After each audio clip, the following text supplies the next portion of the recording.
ஸ்ரீ வெங்கடாச்சல மாஹாத்மியம் 13ஆம் அத்தியாயம். சுவாமி புஷ்கரிணியின் மகத்துவம். தர்மகுப்தரின் கதை. ஸ்ரீ சூதமா முனிவர் கூறினார், நைமிஷ வனவாசிகளே, உங்கள் அனைவருக்கும் மரியாதை செலுத்தும் விதமாக சுவாமி தீர்த்தத்தின் மகத்துவத்தை மீண்டும் ஒரு முறை நான் விவரிக்கிறேன். நந்தன் என்ற ஒரு பெரிய மன்னன் இருந்தான். அவர் சந்திர குலத்தில் பிறந்தவர். அவர் இந்த கடல்சார் பூமியை நீதியுடன் ஆட்சி செய்து வந்தார். அவருக்கு தர்மகுப்தர் என்ற பெயரில் ஒரு மகன் இருந்தான். ராஜ்யத்தை பாதுகாக்கும் பொறுப்பை நந்தன் தன் மகனிடம் ஒப்படைத்தார். தனது புலன்களை கட்டுப்படுத்தி உணவுக்கான ஏக்கத்தில் தேர்ச்சி பெற்ற பரிதாபம் வயதான மன்னன் ஒரு தவ தோப்பில் நுழைந்தான். தந்தை தவம் செய்யும் தோப்பிற்கு சென்றபோது தர்மகுப்தர் என்ற மன்னர் பூமியை பாதுகாத்தார். அவர் தர்மம் அறிந்தவர். அவர் அரசியல் சாதுரியத்தில் திறமையானவர். பல வகையான யஜ்ஞங்கள் மூலம் தேவேந்திரன் போன்ற தேவர்களை வழிபட்டார். பிராமணர்களுக்கு அவர் பண பரிசுகளையும் நில மானியங்களையும் வழங்கினார். அந்த மன்னர் ஆட்சி செய்த போது அனைத்து மக்களும் தங்கள் கடமையின் அர்ப்பணிப்புடன் இருந்தனர். அந்த ராஜ்யத்தில் திருடர்கள் போன்றவர்களின் கொள்ளை எதுவும் இல்லை. ஒருமுறை தர்மகுப்தர் தனது சிறந்த குதிரையில் ஏறி புகழ்பெற்ற பிராமணர்களை வேட்டையாடச் செல்ல ஆர்வமாக இருந்தார். சிங்கங்கள் மற்றும் புலிகள் இருந்ததால் அவர் காட்டில் மிகவும் பயங்கரமாக சுற்றித் திரிந்தார். காட்டில் உள்ள குடியிருப்புகள் தமாலா, இந்திய லவங்கப்பட்டை, தாலா, பனைமரம், ஹிந்தாலா, சதுப்பு நிலமரம் மற்றும் குரபாகா, சிவப்பு அமராந்தம் ஆகியவற்றால் மூடப்பட்டிருந்தன. மைய புள்ளிகளுக்கு இடையே உள்ள இடைவெளிகள் குடி போதையில் தேனீக்களின் கூட்டத்தின் முனகல் சத்தத்துடன் எதிரொலித்தன. காட்டில் உள்ள அனைத்து ஏரிகளும் தண்ணீரால் நிரம்பியிருந்தன. தங்கத்தாமரை, வெள்ளை தாமரை, நீலத்தாமரை மற்றும் நீர் அல்லி மலர்களால் நிறைந்திருந்தன. காட்டை அலங்கரித்த பல துறவிகள் இருந்தனர்.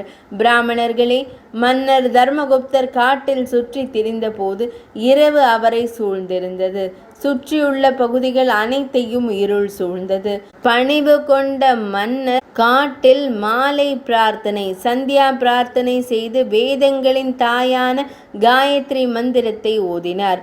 சிங்கங்கள், புலிகள் மற்றும் பிற காட்டு விலங்குகள் பயந்து இளவரசர் ஒரு மரத்தை நாடினார்.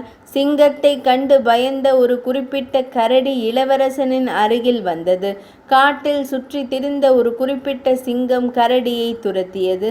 சிங்கத்தால் துரத்தப்பட்ட கரடி மரத்தின் அருகே வந்து அதன் மீது ஏறியது.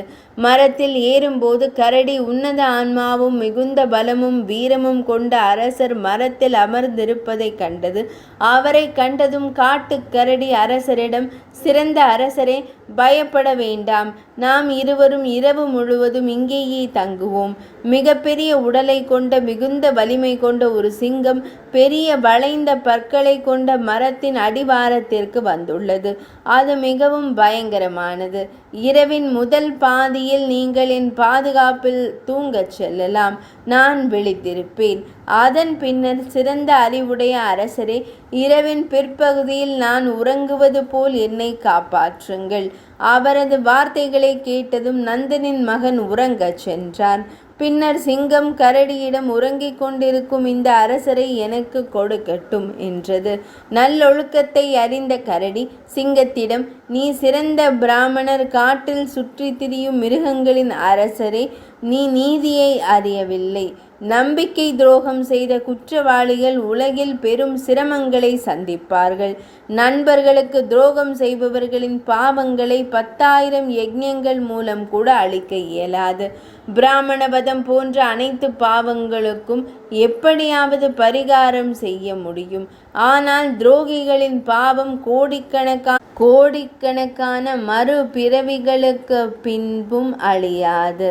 சிங்கமே, மேருவை பூமியின் மேற்பரப்பிற்கு மிகவும் கனமானதாக கருதவில்லை. துரோகி சக சுமையாகவும் பூமிக்கு மிகவும் கனமாகவும் நான் கருதுகிறேன். கரடி இவ்வாறு கூறியதும் சிங்கம் அமைதியாக இருந்தது. தர்மகுப்தர் எழுந்ததும் கரடி மரத்தில் உறங்கச் சென்றது. அதன் பிறகு சிங்கம் தர்மகுப்தரான அரசரிடம், இந்த கரடியை என்னிடம் கொடுப்பாய் என்று கூறியது. சிங்கம் இவ்வாறு கூறியதும் உறங்கிக் கொண்டிருந்த கரடி தயக்கமின்றி தரையில் விழுந்தது. தனது தலையை மடியில் வைத்து கொண்டது. அரசரால் கீழே இறக்கப்பட்ட போது கரடி மரத்தை பிடித்து கொண்டு தன்னை தாங்கிக் கொண்டது. அதிர்ஷ்டவசமாக அது மரத்திலிருந்து தரையில் விழவில்லை. பின்னர் கரடி அரசரை அணுகி கோபமாக இந்த வார்த்தைகளை கூறியது. அரசரே, நான் பிருகு குடும்பத்தை சேர்ந்தவன். என் பெயர் தியான காஷ்டா. நான் விரும்பும் எந்த வடிவத்தையும் எடுக்க என்னால் இயலும். நான் ஒரு கரடியின் இந்த வடிவத்தை எடுத்துள்ளேன். நான் எந்த பாவமும் செய்யாத நிலையில் அரசரே, என்னை ஏன் துன்புறுத்தினீர்கள்? என் சாபத்தால் நீங்கள் உடனடியாக பைத்தியக்காரராகி விடுவீர்கள். நீங்கள் பூமியில் சுற்றி திரிவீர்கள். அரசரை இவ்வாறு சபித்த பின்னர் முனிவர் சிங்கத்திடம் கூறினார், நீ உண்மையில் சிங்கம் அல்ல. நீ ஒரு பெரிய யக்ஷன், குபேரனின் மந்திரி.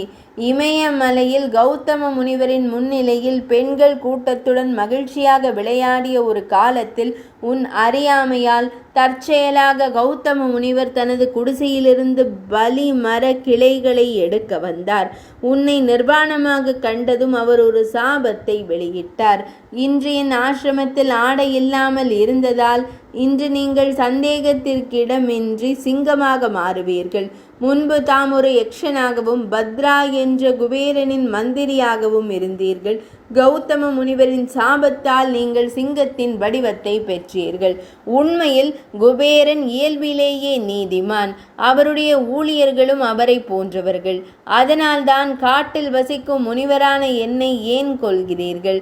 மிருகங்களின் தலைவரே, தியானத்தின் சக்தியால் இதையெல்லாம் நான் அறிவேன். தியான காஷ்டரால் இவ்வாறு கூறப்பட்டவுடன் அவர் உடனடியாக சிங்கத்தின் வடிவத்தை கைவிட்டு குபேரனின் அமைச்சரான யக்ஷனின் வடிவத்தை திரும்ப பெற்றார். பய பக்தியுடன் கைகோர்த்து தியான காஷ்ட முனிவரை வணங்கி, மகா முனிவரே, இன்று அந்த முந்தைய நிகழ்வுகள் அனைத்தும் என் நினைவுக்கு வந்தன. என்னை சபித்த நேரத்தில் கௌதம மாமுனிவர் சாபத்தின் முடிவை குறித்தும் குறிப்பிட்டிருந்தார். பிராமணரே, தாம் கரடி வடிவில் தியான காஷ்டருடன் உரையாடும் போது இந்த சிங்க வடிவத்திலிருந்து விடுபட்டு யக்ஷ வடிவத்தை மீண்டும் பெறுவீர்கள் என்று புகழ்பெற்ற முனிவரான கௌதம மாமுனிவர் என்னிடம் கூறினார். என் சிங்க வடிவம் இப்போது அழிக்கப்பட்டதால் மகா முனிவரே, தியான காஷ்டர் என்ற தூய துறவியாக நான் தம்மை அறிவேன். அவர் எப்போதும் தனக்கு பிடித்த எந்த வடிவத்தையும் எடுக்க இயலும். இதை கூறிய பிறகு புகழ்பெற்ற யக்ஷன் தியான காஷ்டரை வணங்கி ஒரு சிறந்த வான்வெளி ரதத்தில் ஏறி அலகாபுரிக்கு சென்றார். பைத்தியக்கார வடிவில் இருந்த சிறந்த மன்னரை கண்டதும் அமைச்சர்கள் அவரை ரேவா நதிக்கரையில் உள்ள அவரது தந்தையின் முன்னிலையில் அழைத்து சென்றனர். அவரது மகனின் மன குழப்பத்தை அவருக்கு தெரிவித்தனர். ஜெய்மினி தர்மகுப்தர் சுவாமி தீர்த்தத்தில் புனித நீராடி அதன் மூலம் அவரது பைத்தியம் மறைந்துவிடும். தனது மகனின் கதையை அறிந்த பின்னர் தந்தை நந்தன் மகனை உடனடியாக ஜெய்மினியின் முன்னிலையில் அழைத்து சென்றார். மகனின் கதையை அவருக்கு ஆரம்பத்திலிருந்தே தெரிவித்தார். புனிதமான ஜெய்மினி முனிவரே, என் மகன் இப்போது பைத்தியமாகிவிட்டான். பெரிய முனிவரே, அவரது பைத்தியக்காரத்தனத்தை குணப்படுத்தும் வழியை கூறுங்கள். இவ்வாறு கேட்டுக்கொள்ளப்பட்டதால் சிறந்த முனிவரான ஜெய்மினி முனிவர் நீண்ட நேரம் தியானம் செய்தார். நீண்ட நேரம் தியானம் செய்த பின்னர் அவர் மன்னர் நந்தரிடம் கூறினார், தியான காஷ்டரின் சாபத்தால் தான் உங்கள் மகன் பைத்தியம் பிடித்தான்.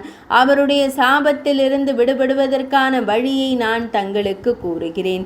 அனைத்து பாவங்களையும் அளிக்கும் மற்றும் பல வகையான தாதுக்களை கொண்ட புனித மலையான வெங்கடாத்ரி மலையில் ஸ்வர்ணமுகரி நதிக்கரையில் சுவாமி புஷ்கரணி என்ற மிகப்பெரிய தீர்த்தம் உள்ளது. இது புனித தீர்த்தங்களில் புண்ணியமானது, மிகவும் புனிதமானது. இது அனைத்து புனித தலங்களிலும் மிகவும் புனிதமானது. இது வேதங்களில் குறிப்பிடப்பட்டுள்ளது. இது மிகவும் புண்ணியமானது. இது பிராமணவதம் போன்ற பெரிய பாவங்களை நீக்குகிறது. மிகவும் புத்திசாலியே, தங்கள் மகனை அங்கு அழைத்து சென்று அதில் நீராடச் செய்யுங்கள். உடனடியாக அவரது பைத்தியம் மறைந்துவிடும். அதில் எந்த ஐயமும் இல்லை. இவ்வாறு நந்தரிடம் கூறப்பட்டவுடன் ஜெய்மினி முனிவரை வணங்கி நந்த மன்னர் தனது மகனை அழைத்து கொண்டு சுவாமி புஷ்கரணிக்கு சென்றார்.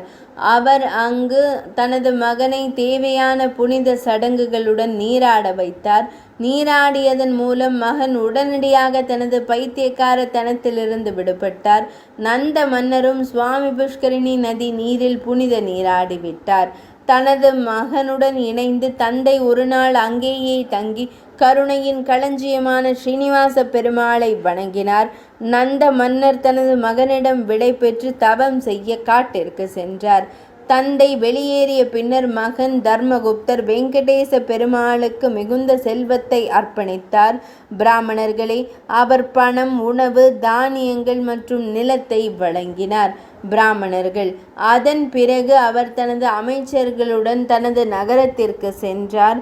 அவர் தனது தந்தை மற்றும் தாத்தாவிடமிருந்து பெறப்பட்ட ராஜ்யத்தை நீதியுடன் பாதுகாத்து அதை முள்கள் நிறைந்த, அதாவது எதிரிகள் மற்றும் தொல்லைகள் இல்லாததாக மாற்றினார். பிராமணர்களே, தர்மகுப்தர் மிகவும் நல்லொழுக்கம் உள்ளவர். சிறந்த பிராமணர்களே, பைத்தியம், வலிப்பு, தீய சக்திகள் போன்றவற்றால் பாதிக்கப்பட்டவர்கள் சுவாமி புஷ்கரிணியில் புனித நீராடுவதன் மூலம் அவற்றிலிருந்து விடுபடுவார்கள். நான் கூறுவது உண்மை, உண்மை மட்டுமே.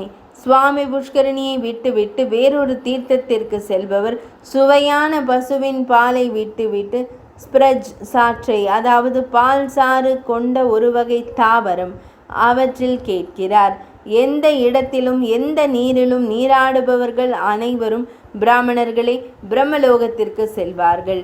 இவ்வாறு பிராமணர்களே, தர்மகுப்தரின் மங்களகரமான கதை உங்களுக்கு கூறப்பட்டது. இதை கேட்பதனால் மட்டுமே பிராமணவதம் என்ற பாவம் அழிந்துவிடும். 13ஆம் அத்தியாயம் இனிதே நிறைவடைந்தது.